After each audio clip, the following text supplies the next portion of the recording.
Queiram sentar, meus amados, se acomodarem. Se você pode observar, o culto ele nos conduz à presença de Deus e à consciência de estarmos diante dele. Somos chamados no primeiro momento a adorá-lo, a bendizê-lo, a contemplar sua santidade, sua beleza, sua majestade, sua glória, né? E depois somos orientados a olhar para nós mesmos e sondar o nosso coração, e por isso sempre tem um momento de contrição, um momento de reflexão pessoal, um momento de percebermos como vai a nossa vida diante desse Deus que é santo, né? E evidentemente vamos encontrar pecados, né? Falhas. Nós sempre estaremos aquém daquilo que Deus é. Ele é Deus e nós somos seres humanos caídos e pecadores, mas somos convidados a nos colocar diante dele com o coração quebrantado, confessando ao Senhor as nossas culpas, os nossos pecados, na certeza que ele providenciou remissão na cruz de Cristo, né? E por isso nós podemos confiar nele e abrir a alma e o coração diante do nosso Deus e confessar a ele os nossos pecados e culpas, né? E clamar a ele para que ele possa nos cobrir com o sangue de Jesus, nos perdoar dos nossos pecados, nos purificar de toda a nossa injustiça, né? E aí podemos louvá-lo, bendizê-lo, agradecer a ele pelo perdão, pela misericórdia, né? E por isso nós levantamos a nossa voz exaltando o Senhor, cantando os seus louvores. E em seguida somos convidados também a dedicar e a consagrar nossos dízimos e ofertas. É o reconhecimento de que esse Deus é quem nos mantém, quem nos sustenta, quem providencia o recurso necessário para vivermos uma vida digna, né? E é por isso que ele nos ensinou em todo o Antigo Testamento e Novo Testamento a nos achegarmos diante dele assim, com gratidão, né? E com confiança, ofertando ao Senhor uma parte daquilo que ele nos tem dado, consagrando a Deus isso, em demonstração de confiança e de reconhecimento. E agora, chegamos na parte do culto onde nós abrimos a palavra e vamos procurar entendê-la, né? Expor a palavra de Deus. E claro, nós, em todas as partes do culto, e principalmente nessa, nós precisamos da assistência do Espírito Santo, para que ele ilumine a nossa mente, para que a gente tenha entendimento da palavra. Isso é uma via de mão dupla, né? Por um lado, Deus levanta os seus profetas, os seus pastores, os pregadores da palavra. Eles se debruçam na palavra para poder passar para vocês de forma mais clara, mais simples e mais aplicável possível à nossa vida. Por outro lado, nós que vamos adorar a Deus, nós precisamos estar com o coração disposto a ouvir a sua voz, né? E pronto para obedecer o seu comando. E é assim que funciona essa dinâmica do culto a Deus. Nós estamos aqui a convite, né? Deus nos convida a estar na sua presença, a experimentar dele. E Deus quer falar ao nosso coração.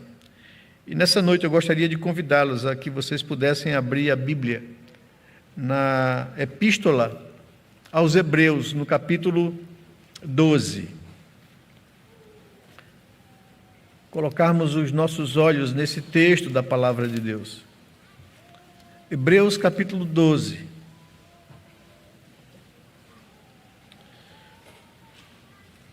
Não precisamos elucidar muito sobre o livro, já outras vezes aconteceu aqui.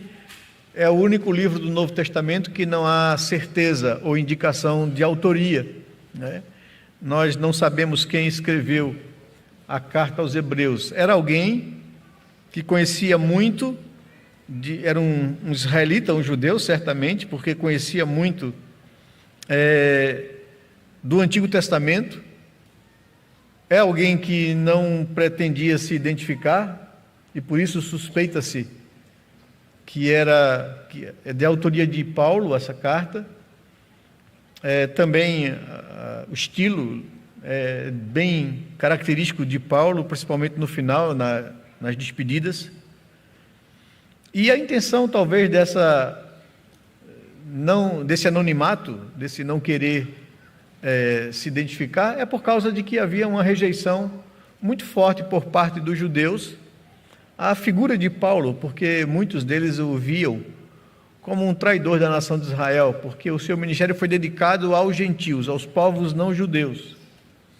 E havia, por parte dos judeus incrédulos, uma forte perseguição e uma campanha forte de difamação contra o apóstolo Paulo, dizendo que ele quebrava os princípios da lei cerimonial dos judeus e que ele era um traidor da nação.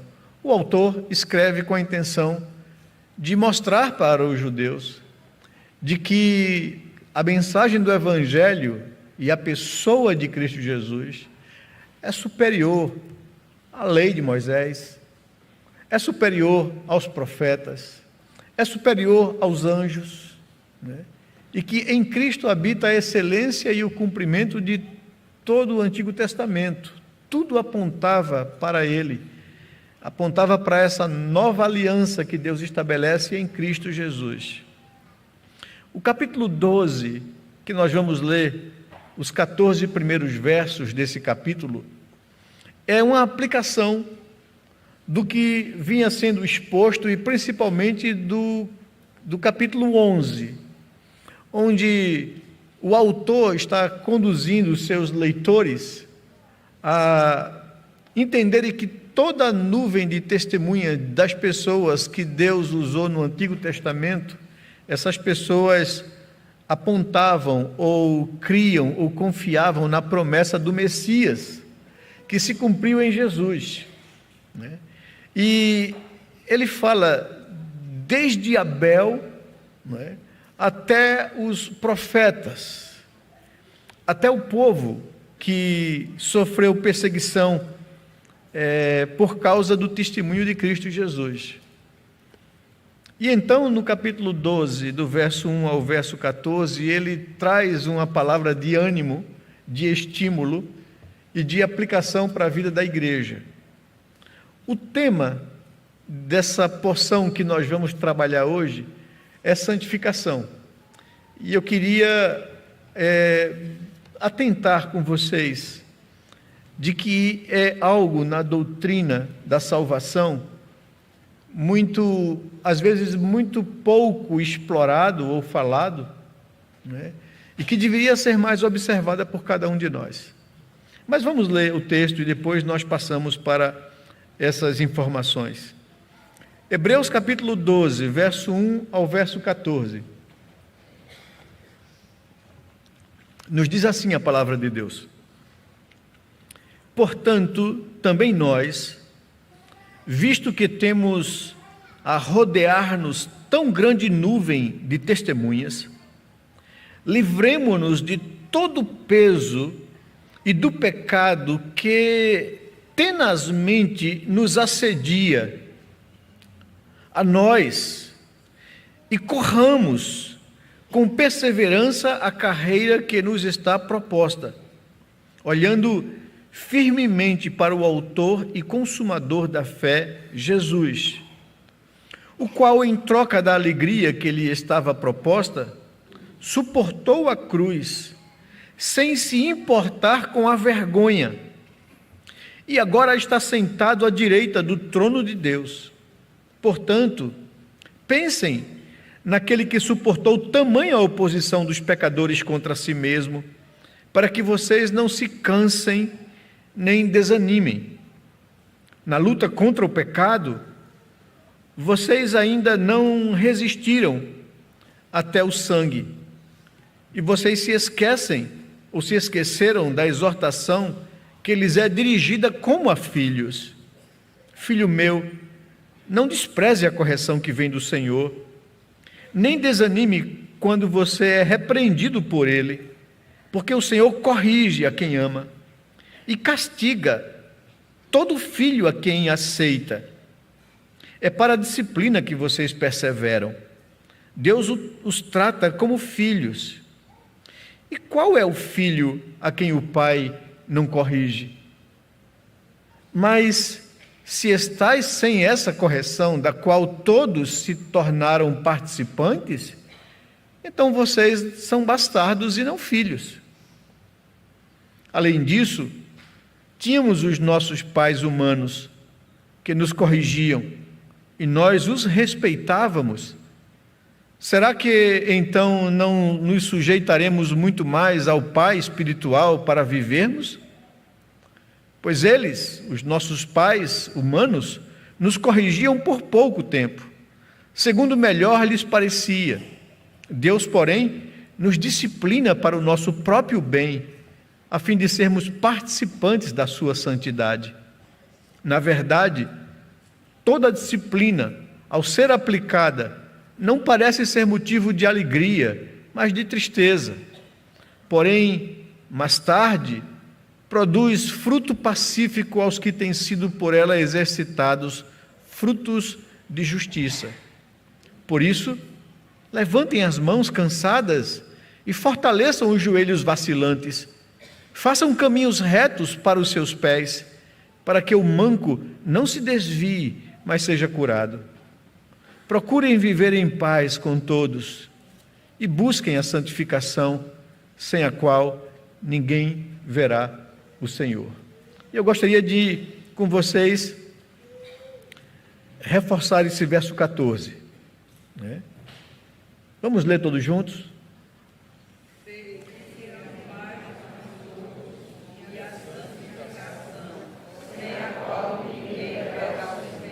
Segui a paz com todos e a santificação, sem a qual ninguém verá o Senhor. Vamos buscar a Deus mais uma vez e pedir a iluminação do seu Espírito para compreendermos a palavra do Senhor. Pai amado, Deus bendito, Deus de amor e misericórdia, nós louvamos o Teu nome pelo privilégio que nós temos de estar aqui reunidos em Tua presença. Tu és o nosso Deus, o Criador da nossa vida, o Redentor da nossa alma, e nós louvamos o Teu nome, Senhor, pelo privilégio que o Senhor nos tem dado de Te conhecer, de viver a vida contigo, de ter o Teu Espírito habitando em nosso coração, de poder gozar das bênçãos e do privilégio da salvação que o Senhor providenciou na pessoa do Teu Filho Jesus. Nós louvamos o Teu nome, porque podemos ouvir a Tua voz, a Tua palavra, Senhor. E nesse momento que nós paramos para ouvi-la, pedimos ao Senhor a iluminação do Teu Espírito. O mesmo Espírito que inspirou essa palavra possa iluminar a nossa mente para compreendermos a Tua vontade para nós nessa noite. Fale ao nosso coração, Senhor, e cria em nós um coração disposto a ouvir a Tua voz, pronto para obedecer, que procure entender a Tua vontade e viver essa vontade em sua vida. Abençoa a cada um dos meus irmãos que se encontram aqui nessa noite. E se há também pessoas aqui que não experimentaram ainda esse novo nascimento, fala ao coração dessas pessoas nessa noite, Senhor Deus, e possa atraí-las à Tua presença, levá-las a arrependimento e à fé em Cristo Jesus. E se há pessoas aqui também desanimadas na luta contra o pecado, Senhor, anima-nos, reforça-nos, renova-nos e faz com que possamos sair daqui prontos para viver a nossa vida com o Senhor em gratidão. É o que nós Te pedimos, em nome e no amor de Jesus, Pai. Amém, Senhor Deus. Amém. Como eu falei para vocês aqui logo no início, a salvação, ela acompanha pelo menos 3 doutrinas bíblicas que são claras em relação a ela, que envolvem a salvação. A primeira é a doutrina da justificação, A segunda é a doutrina da santificação. A terceira é a doutrina da glorificação. Todas essas 3 verdades bíblicas fazem parte daquilo que a Bíblia chama do projeto redentivo de Deus para o homem, do que Deus fez para resgatar o homem da sua condição de pecador, debaixo de juízo e de condenação. Nós sabemos que a justificação é aplicada ao coração do regenerado por causa dos méritos de Cristo, por causa da obra de Cristo. Ele é quem é justo, ele é quem se prontificou a receber o castigo que nos traz a paz. Ele se fez homem para cumprir o que o primeiro Adão não cumpriu. E como justo que cumpriu toda a lei, ele se ofereceu como libação, como sacrifício em nosso lugar, né? Então ele se ofereceu ali naquela cruz, e sobre ele Deus Pai aplicou a sua justiça. E agora, uma vez que ele recebeu de Deus, pela sua obra, o direito de salvar, ele agora pode justificar pecadores. E quando nós, convencidos pelo Espírito Santo de Deus, no momento da nossa história, nós reconhecemos o nosso pecado, a nossa condição diante de Deus, nos arrependemos dessa condição de rebelião e cremos no sacrifício de Cristo, sobre nós é imputado os méritos de Cristo Jesus. Isso chama-se justificação. E a Bíblia nos diz que justificados, pois, mediante a fé, nós passamos a ter paz com Deus. Que já nenhuma culpa recai sobre aquele que confiou, que creu em Cristo Jesus. Ele então foi salvo da culpa do seu pecado. Geralmente nós olhamos para isso, essa doutrina é muito bem explicada, é muito bem explorada biblicamente falando, é muito bem conhecida nos meios evangélicos, protestantes, reformados. Ela nos traz garantias, certeza da nossa salvação, né? E geralmente essa doutrina da justificação nos reporta para o futuro, para a glória, quando habitaremos para sempre com o Senhor, né? Quando estaremos com Ele por causa das garantias de Cristo Jesus, né? Então, a justificação, ela é muito bem explorada, conhecida, e a glorificação esperada, né? É a nossa esperança, a nossa fé de termos sido salvos pelos méritos de Cristo, nos aponta para o futuro, quando de uma vez por todas seremos salvos da presença do pecado em nossa vida. Ali não haverá mais pecado, não haverá mais lutas, não haverá mais dilemas de alma, né? Mas o tempo entre a minha justificação e a minha glorificação é do que eu quero tratar com vocês nessa noite. É a santificação.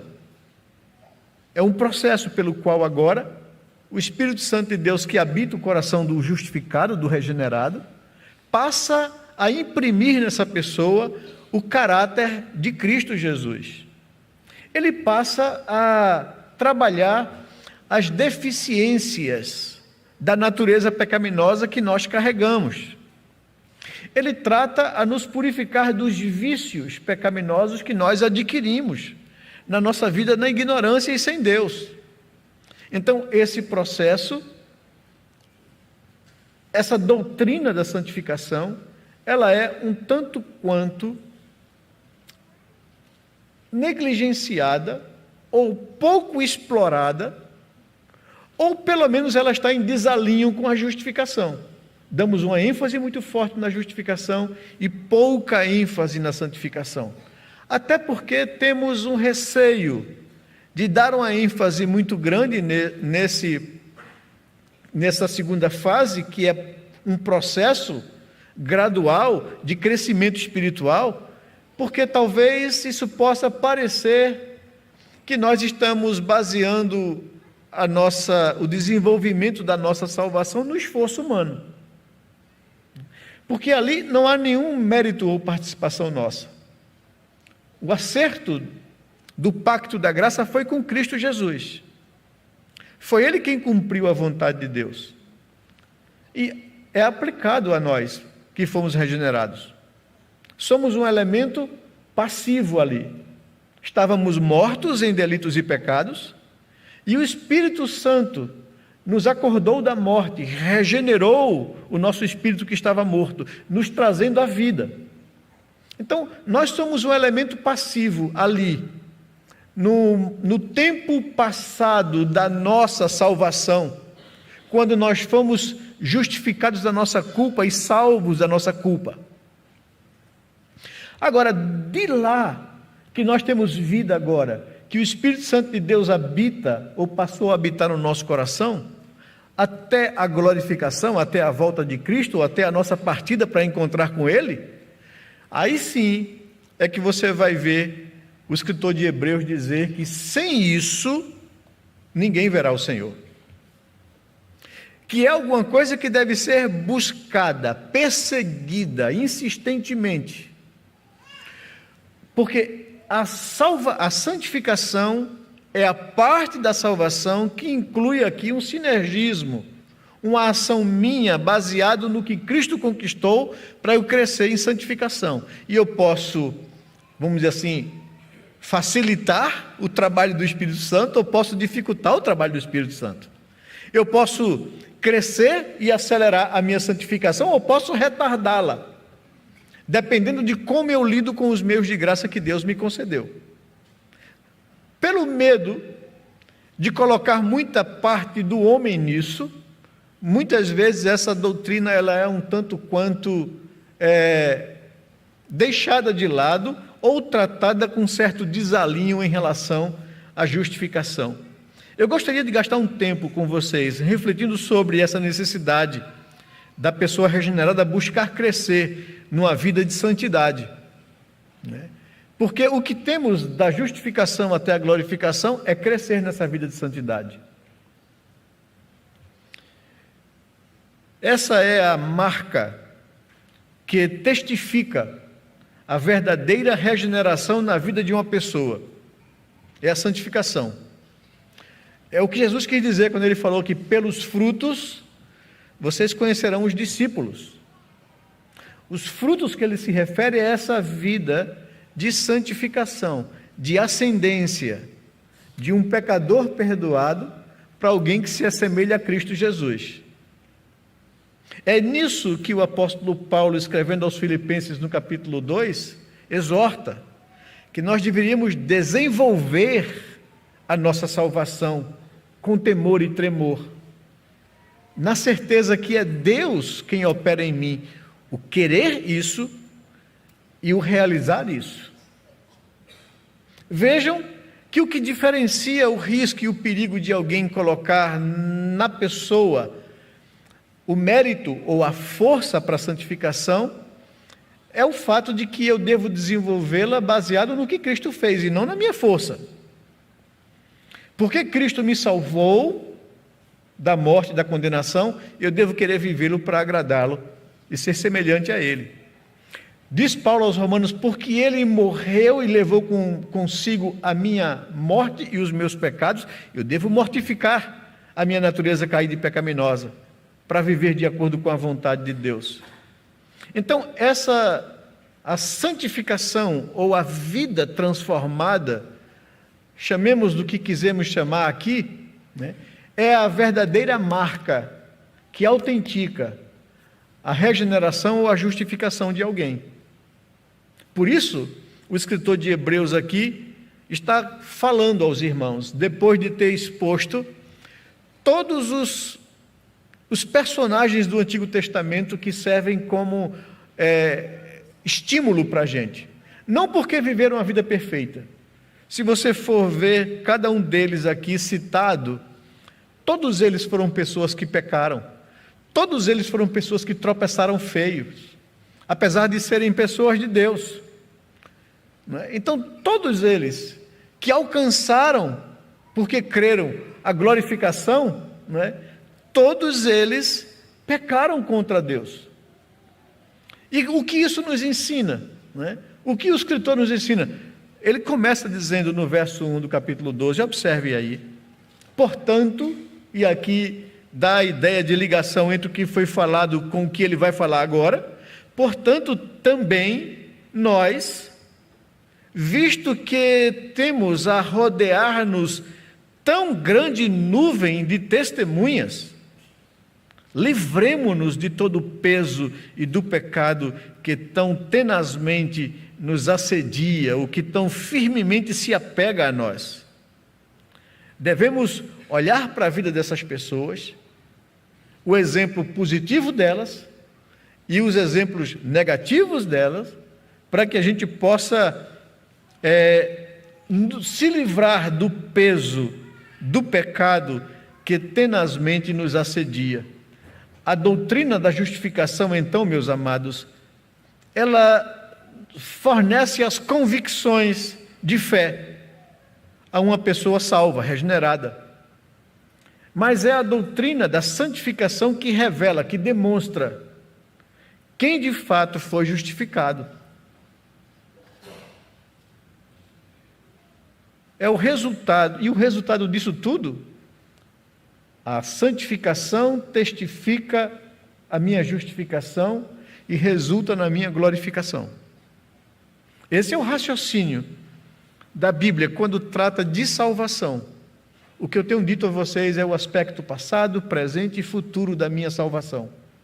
Ali eu fui salvo da culpa, estou sendo salvo do poder do pecado sobre mim, serei salvo da presença dele na minha vida. Então essa compreensão das verdades da justificação que me estimulam a viver uma vida de santificação para resultar na glorificação é o que a Bíblia chama de salvação. O autor do livro aos Hebreus afirma categoricamente no verso 14 que sem santificação ninguém verá o Senhor. Sem santificação ninguém será glorificado. Sem santificação eu não posso reafirmar que fui justificado. Então, a evidência visível, plausível de que alguém foi justificado e que será glorificado é a sua santificação. É a sua vida, aqui e agora. É o seu anseio por buscar desenvolver aquilo que foi iniciado pelo Espírito de Deus na minha vida. E vejam, um outro texto que nos ajuda a compreender bem isso, que nos garante que nós seremos glorificados, nós que fomos justificados. O texto diz que aquele, se referindo ao Espírito Santo e a Deus, que começou a boa obra em vós, há de completá-la até o dia de Cristo. Então, observem que duas palavras aparecem aí nesse texto, aquele que começou. Então, a obra de salvação tem um começo na vida de alguém, e esse começo é a doutrina da justificação. Ele vai completar até o dia de Cristo. A garantia é que Deus, que começou, irá completar. Mas agora eu trago para a minha vida, e o escritor de Hebreus está me desafiando a como eu devo lidar com a vida cristã, com os desafios da santificação. Que eu sei que a partir de mim e de você, todos nós vivemos um dilema, uma luta espiritual. Todos nós lidamos com vitórias na vida espiritual e com fracassos na vida espiritual.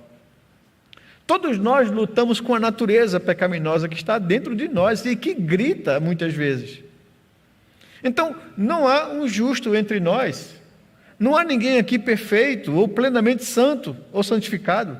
Todos nós somos obras inacabadas, que foi começada pelo Espírito Santo e vai ser completada até o dia de Cristo. Então, não tem com que a gente se estressar em relação ao fato de que muitas vezes na nossa vida vamos lidar com fracasso, com o pecado. Mas o que caracteriza a vida de um crente é a luta contra isso. Mesmo que aqui ou acolá ele sofra uma derrota. O escritor de Hebreus está tentando trazer alento, esperança, conforto, estímulo nessa caminhada de santificação.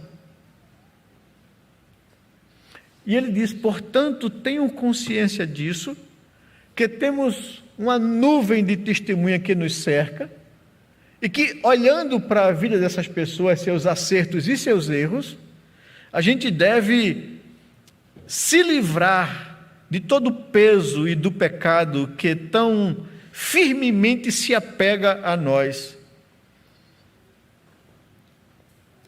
devemos perseguir a santificação, buscar diligentemente a paz com os irmãos e a santificação. Para alguém ser glorificado, então, como eu falei, é necessário que essa pessoa passe pela santificação, por esse processo doloroso, né, de crescer espiritualmente. Agora, se é necessário que procuremos a santificação de forma diligente, como diz o verso 14, é porque nós não temos. Concordam comigo, não é? O autor está dizendo que se a gente deve perseguir diligentemente a santificação, é porque nós não a temos. Não é? Então, por isso eu devo correr atrás de ser santo, correr atrás de uma vida em santificação. O que é que nós temos então? Se nós não temos a santificação plenamente, da mesma forma que temos a justificação plenamente. Então, o que é que nós temos? Nós temos uma natureza pecaminosa, que lateja, que como Atenaz insiste em estar presente em nossa vida. É isso que o autor está dizendo. Visto que temos a rodear tão grande nuvem de testemunhas, livremo-nos de todo o peso e do pecado que tenazmente nos assedia. O pecado, ou a natureza pecaminosa, é algo que carregamos em nós, é isso que o autor está dizendo. O fato de termos sido regenerados e justificados em Cristo Jesus não anula que nós ainda carreguemos essa natureza caída e pecaminosa. Eu fui salvo da culpa do pecado, não da presença dele sobre mim. Ele ainda está presente. Ele será definitivamente eliminado na glorificação, mas ele ainda está presente. Mas qual é o propósito de Deus na nossa vida? É que a presença do pecado, da natureza pecaminosa, perca força, seja mortificada, cada vez mais enfraquecida. É por isso que a santificação é um processo, pelo qual essa minha natureza caída ela vai ser enfraquecida em mim, até o dia de Cristo Jesus. Então, o que temos é a presença do pecado que, segundo a linguagem do autor, tenazmente ou insistentemente nos assedia, se apega a nós. O pecado nos assedia como um tenaz, Hebreus 12:1. Ele sempre se manifesta, ele sempre está presente, ele sempre nos incomoda. Essa é a nossa luta. O texto que nós lemos aqui em Gálatas, no começo, não é? Temos esse conflito interno dentro de nós, das obras do Espírito, ou dos frutos do Espírito, e dos frutos da nossa natureza pecaminosa. Se não, vamos relembrar o texto que nós lemos lá em Gálatas capítulo 5, por favor, só para refrescar um pouco a nossa mente, do que é que há em nós, do que permanece ainda na nossa vida. O conselho aqui de Paulo aos Gálatas, no verso 16 do capítulo 5, é esse: eu digo, porém, o seguinte a vocês: vivam na dependência do Espírito, e vocês jamais satisfarão os desejos da carne. Porque a carne luta contra o Espírito, e o Espírito luta contra a carne. A carne aqui é a natureza pecaminosa, ela é chamada assim. A natureza pecaminosa luta contra o Espírito, e o Espírito luta contra a natureza pecaminosa, porque são opostos entre si. E por que o Espírito Santo luta contra essa natureza pecaminosa que está em nós? Para que porventura ela não faça o que é do querer dela. Para que nós não sejamos dominados por essa natureza caída, como antes nós éramos dominados no tempo da ignorância sem Cristo. Antes éramos escravos dessa natureza pecaminosa.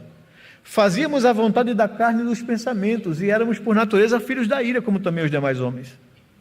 Mas agora nós temos habitando em nós o Espírito que luta contra essa, que resiste a essa natureza pecaminosa para que ela não faça o que porventura seja do querer dela, para que ela não nos domine. E aí ele continua dizendo: mas se vocês são guiados pelo Espírito, vocês não estão sujeitos à lei ou à condenação da lei. E ele vai discernindo melhor para a gente. Ora, as obras dessa natureza caída são conhecidas e são imoralidade sexual, impureza, libertinagem, idolatria, feitiçarias, inimizades, rixas, ciúmes, iras, discórdias, divisões, facções, invejas, bebedeiras, orgias e coisas semelhantes a estas. Declaro a vocês, como antes já os preveni, que os que praticam tais coisas não herdarão o reino de Deus. Mas o fruto do Espírito é amor, alegria, paz, longanimidade, benignidade, bondade, fidelidade, mansidão, domínio próprio. Contra estas coisas não há lei. E os que são de Cristo Jesus crucificaram a carne com as suas paixões e os seus desejos. Ou seja, Paulo está dizendo que a luta está aí dentro de nós. Nós temos a assistência do Espírito Santo de Deus nessa batalha. E nós devemos recorrer ao Espírito Santo para viver uma vida na dependência dele, que é o nosso grande desafio. Porque essa natureza caída, ela quer ser autônoma. Ela quer fazer a vontade dela, né? E não se sujeitar à vontade de Deus. Então, o nosso grande desafio é contar com um meio de graça, que é o próprio Espírito Santo, a terceira pessoa da divindade, que Deus fez habitar em nós para nos ajudar na santificação e na luta contra essa natureza. Então, esse é um dos meus recursos, talvez o mais poderoso de todos os recursos do meio de graça: aprender a depender do Espírito de Deus, a andar no Espírito, a sujeitar a minha vontade à vontade do Espírito, a desenvolver um relacionamento de comunhão com a terceira pessoa da divindade, é Deus habitando em mim. Então, se é alguma coisa, segundo o escritor de Hebreus, que eu tenho que buscar persistentemente, é porque eu ainda não tenho. A santificação, então, é algo a ser buscado diligentemente pelo crente. Diante dessa dura realidade que nós carregamos em nós, essa natureza caída e pecaminosa, o que devo fazer? O escritor de Hebreus vai dizer: busque a santificação. É isso que você tem que viver. O objetivo da vida do crente, a tarefa prioritária daquele que foi santificado, é perseguir a santificação. É isso que Paulo está dizendo, e repito aqui o texto de Filipenses 2:12 e 13. Ele diz: desenvolvei a vossa salvação. Faça isso, corra atrás, busque diligentemente a sua salvação. E veja, o que Paulo está se referindo quando usa a palavra salvação é de fato esse momento presente da salvação, é a santificação, é o desenvolvimento dela. Busque desenvolver a sua salvação com temor e tremor. Faça isso com temor e tremor, na certeza de que aquele que Deus é quem efetua em vós o desejar isso, e o querer, e o realizar isso. Então, isso já me dá uma dica para a minha vida de oração em relação à luta contra o pecado que habita em mim. É dizer: Senhor, me ajude a crescer espiritualmente. Senhor, me ajude a desenvolver a minha santificação. Senhor, coloca em mim o desejo e o querer isso. Senhor, me dê vitória sobre o pecado, realize isso em mim.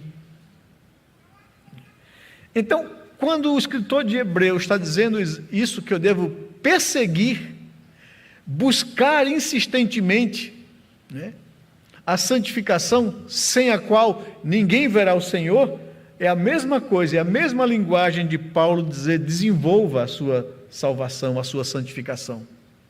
Mas faça isso baseado não na sua força, porque você não conseguirá. Peça a Deus que coloque em você o desejo disso. E peça a Deus que coloque em você o sucesso disso. A vitória sobre o pecado e a natureza caída que há em você. É Ele quem pode fazer isso. Foi Ele quem começou a boa obra. É Ele quem vai completar essa obra. Confiado nele, no que Ele fez, desenvolva, busque, corra atrás.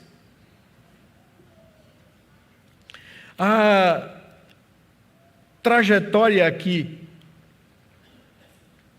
colocada pelo escritor de Hebreus, ele diz o seguinte, vejam no desenvolver do capítulo: portanto, nós, visto que temos a rodear-nos tão grande nuvem de testemunhas, livremos-nos de todo o peso e do pecado que firmemente se apega a nós e corramos com perseverança a carreira que nos está proposta. A carreira que nos está proposta como crentes justificados em Cristo Jesus é a santificação. Essa é a minha carreira. É para isso que eu fui conquistado pela cruz, para correr a carreira da santificação e chegar lá na ponta, vitorioso. Corramos com perseverança a carreira que nos está proposta. E como eu faço isso? Aí o escritor diz: olhe firmemente para Jesus. Ele é a sua inspiração, Ele é a sua motivação, Ele é o seu incentivo, Ele é o seu estímulo. Por quê? Porque veja o exemplo dele. Corra com perseverança a carreira que nos está proposta, olhando firmemente para o autor e consumador da fé, Jesus, o qual, em troca da alegria que lhe estava proposta, ou seja, ele vivia nos céus, ele era Deus, gozava da perfeita paz e glória, mas em troca disso, ele abriu mão de tudo isso, para se sujeitar a algumas coisas sofridas, humilhantes, vergonhosas, terríveis. Você está sofrendo? É isso que Paulo está dizendo aqui ao escritor, aos leitores de Hebreus. Você está sofrendo? Você está vivendo momentos difíceis por causa da sua fé? Olha, tira os olhos de você e olha para Cristo, veja o que Ele suportou.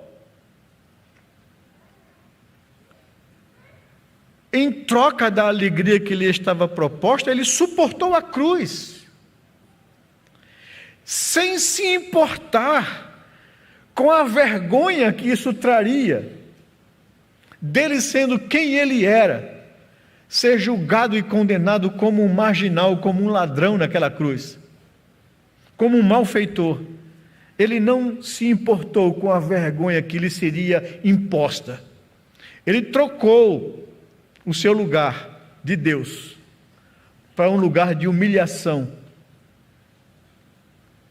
Olhe para Ele quando você se sentir cansado. Olhe para Ele quando você pensar em desistir. Olhe para Ele quando você estiver frustrado e não aguentando mais as vezes que você é vencido pela sua natureza pecaminosa. Olhe para Cristo, que em troca da alegria que lhe era proposta, Ele suportou a cruz, sem se importar com a vergonha que isso implicaria. E por causa disso, agora Ele está sentado na glória à direita do Pai. Portanto, pensem nele, naquele que suportou tamanha oposição dos pecadores contra si mesmo, para que vocês não se cansem, nem desanimem na carreira que lhe está proposta da santificação. E eu digo a vocês, eu sei disso. A gente lida com o sofrimento dos crentes que querem viver uma vida de santificação e muitas vezes se depara com o pecado à porta. A tristeza, a decepção de mais uma vez ter falhado diante de Deus. E os que estou dizendo, não se cansem de lutar, de correr a carreira de vocês. Não desanimem na luta contra o pecado. Renove as suas forças. Olhe para Cristo. Se vocês se sentem humilhados ou envergonhados pela queda, olhem para Cristo. Ele não era obrigado a passar por aquilo que ele passou, mas ele se sujeitou a isso por amor a você. Não desanime, não desista. Corra a sua carreira, a carreira que te está proposta. E no versículo 4 em diante, ele diz que na luta contra o pecado, que você tem contra o pecado, vocês ainda não resistiram até o sangue, como ele, que na luta contra o pecado por vocês, entregou a sua vida na cruz. Vocês nem isso experimentaram ainda.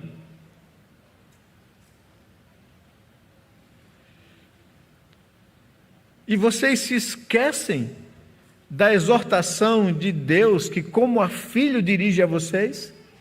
E que exortação é essa que Deus nos dirige e que às vezes esmaga a nossa consciência, que faz com que a gente se desanime e se canse?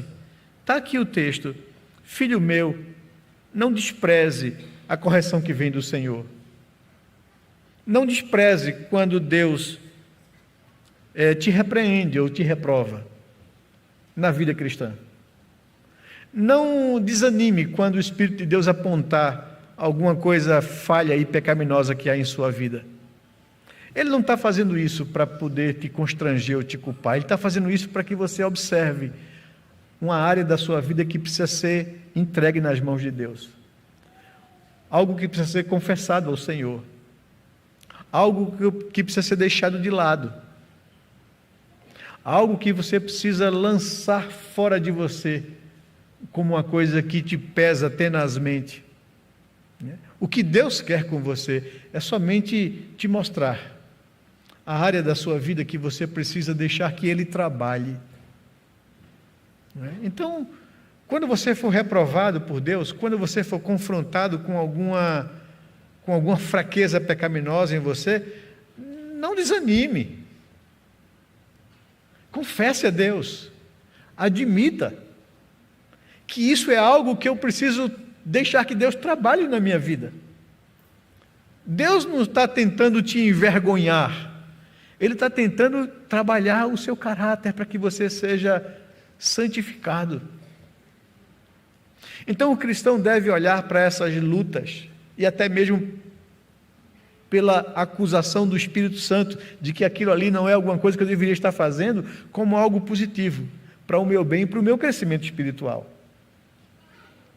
Então é esse dilema, esse conflito na vida espiritual do crente. Filho meu, não despreze a correção que vem do Senhor, nem desanime quando você é repreendido por Ele, porque o Senhor corrige a quem ama, e castiga, e açoita, e disciplina todo aquele a quem Ele recebe por filho.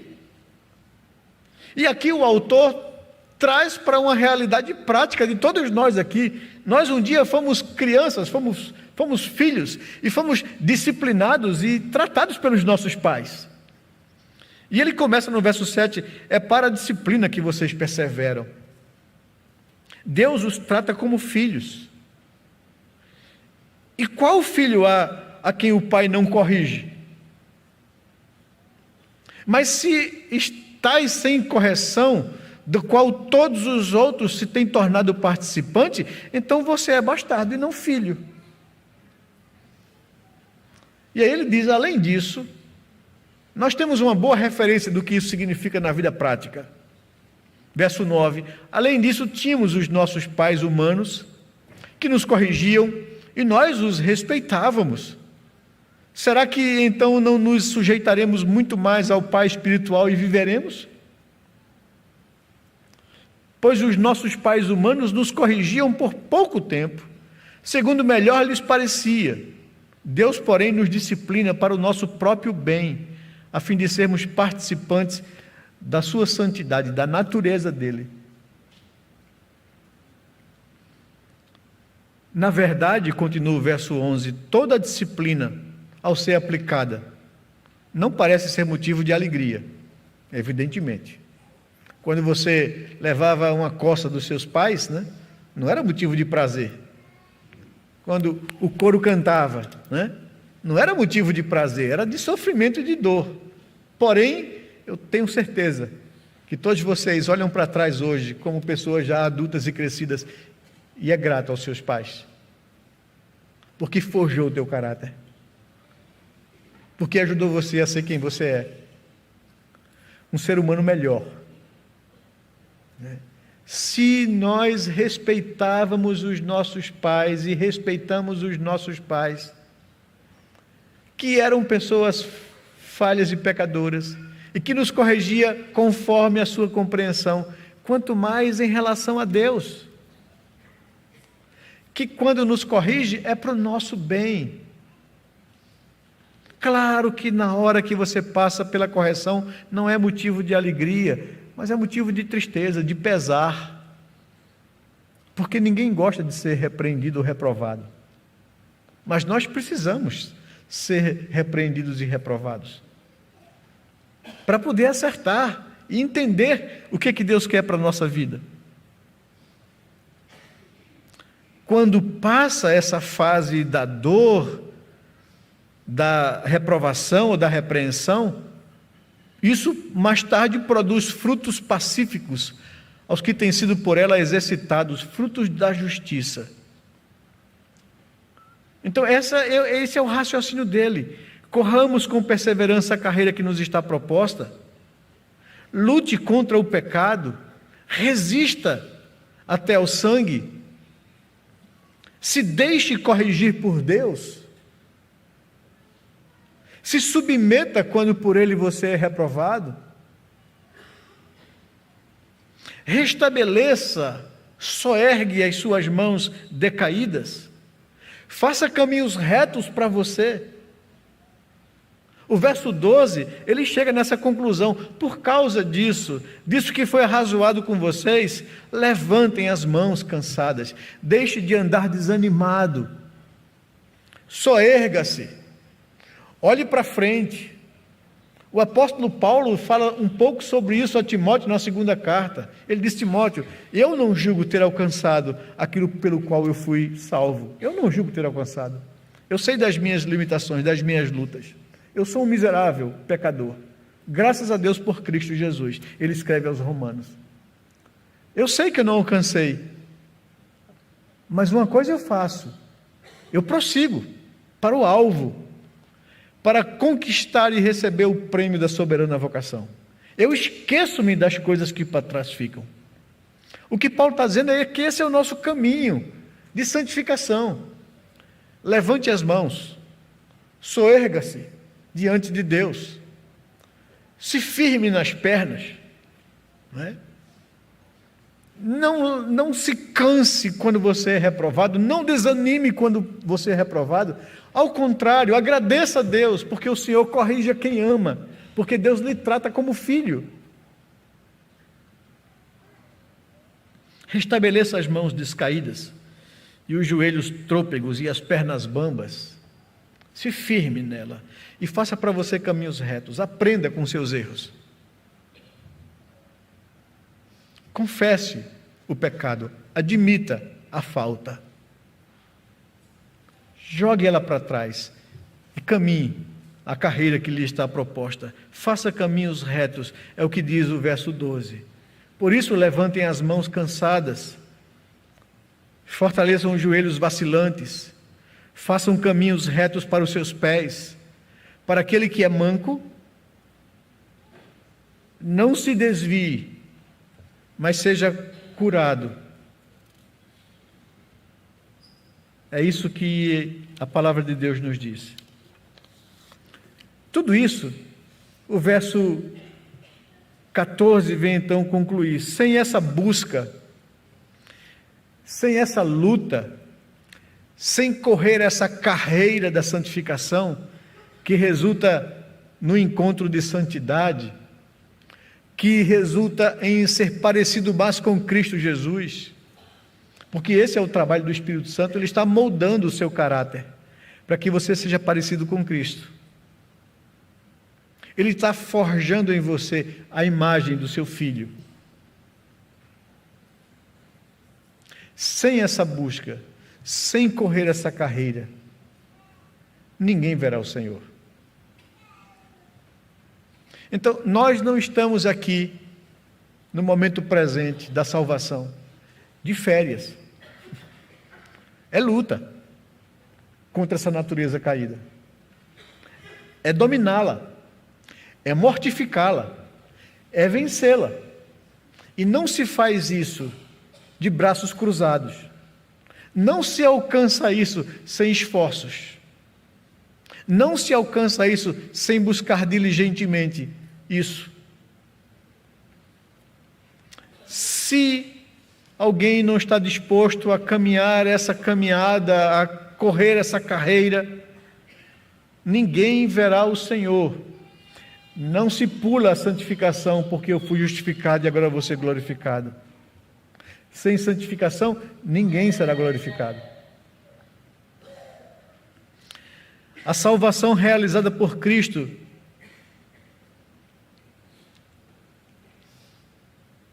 não é manca.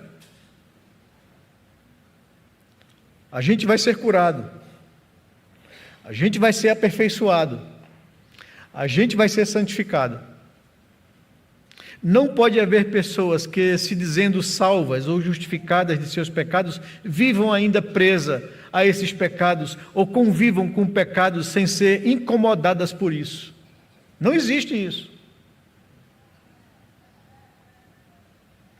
Fomos justificados, salvos da culpa do pecado, para vivermos uma vida de santificação. Segundo Paulo aos Efésios, capítulo 1, versículo 4 em diante. Nós fomos eleitos por Deus desde a fundação do mundo, para sermos santos e irrepreensíveis perante Ele. Não para vivermos o tempo todo apanhando do pecado. Não para sermos, como dizem aí alguns, salvos pelo gongo na última hora.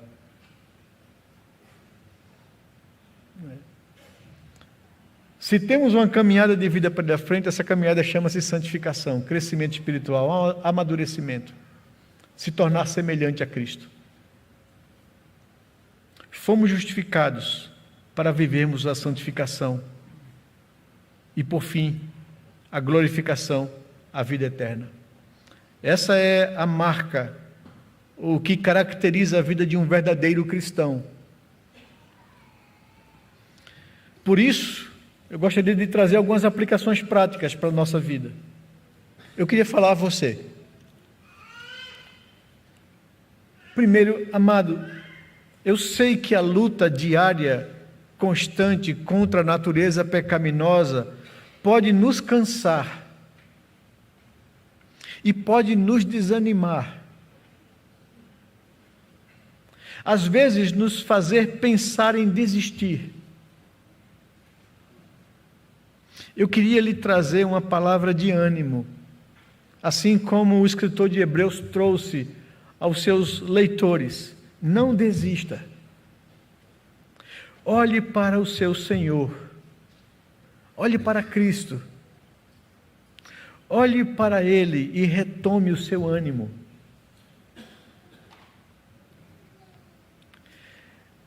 Em segundo, lembre-se, quando Deus lhe corrige, quando Deus lhe reprova, quando Deus lhe mostra um caminho que você está trilhando que não é aquilo que Ele queria para a sua vida, Deus está lhe mostrando onde Ele quer que você melhore. Ele o faz porque tem você por filho. Deus lhe tem por filho, Ele está aperfeiçoando sua vida. Ele nos disciplina para o nosso bem, para o nosso crescimento espiritual, porque Ele não nos criou para vivermos, Ele não nos salvou para vivermos vendidos ao pecado. Em terceiro, retome o ânimo, se você anda desanimado. Corrija sua postura de abatimento. Fortaleça ou se firme nas pernas. Construa caminhos retos para andar neles. Ele quer nos curar definitivamente dessas mazelas da natureza caída e pecaminosa. Esse dia vai chegar, não aqui. Na santificação nós não alcançaremos isso. Nós só cresceremos nisso. Nós estamos sendo salvos diariamente do poder do pecado sobre nós. Mas nos livraremos dele de forma definitiva só na glorificação. Só quando partirmos e estivermos com Cristo. Ou se Cristo voltar antes para nos buscar. Aí sim, a gente vai se livrar de forma definitiva da presença do pecado. Mas enquanto isso, mortifique, lute contra, resista, se sujeite a Deus, corra para a sombra do Senhor. Todas as vezes que você precisar. Retome o ânimo. Corrija a sua postura. Fortaleça os seus pés. Construa caminhos retos. Ande por eles. E em último, como aplicação, o caminho de santidade é o que o Senhor tem proposto para nós. Por isso, busque viver em paz com todos e persista na busca pela santificação, pois sem ela ninguém verá o Senhor. Que Deus nos abençoe, que Ele derrame sobre nós sua graça, seu favor. Se com tudo isso Deus te falou ao coração em algum momento, te lembrando de alguma coisa que tem te escravizado ou te dominado, ou estado presente em sua vida, arrependa-se. Confesse a Deus. Se você tem vivido uma vida negligente quanto à sua santificação, saiba que sem ela ninguém verá o Senhor. Entregue-se a Cristo e aproprie-se da graça salvadora que Ele oferece na cruz. E aí, quero reforçar com vocês uma coisa que o presbítero Bruno falou no início. Muitas vezes nós somos negligentes na nossa caminhada cristã. Nos acomodamos com o fato de sabermos que fomos justificados. E vamos empurrando a nossa vida com a barriga.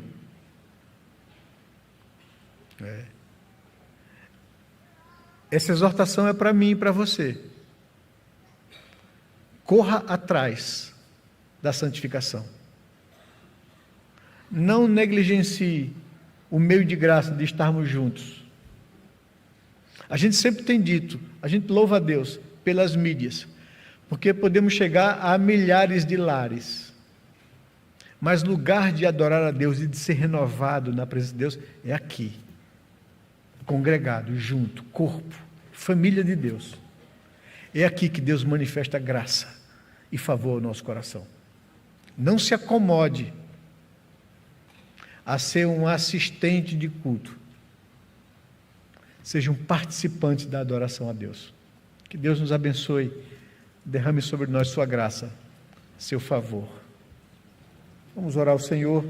Coloque sua vida diante de Deus, meu amado. Nessa noite, sonde o seu coração. Veja como você tem andado diante do Senhor. E se você se encontra abatido, desanimado nessa luta contra o pecado, eu queria dizer para você, levanta as mãos, firme os pés, ande por caminhos retos para que Deus abençoe a sua vida cada dia. Busquemos ao Senhor em oração nesse momento agora, meus queridos.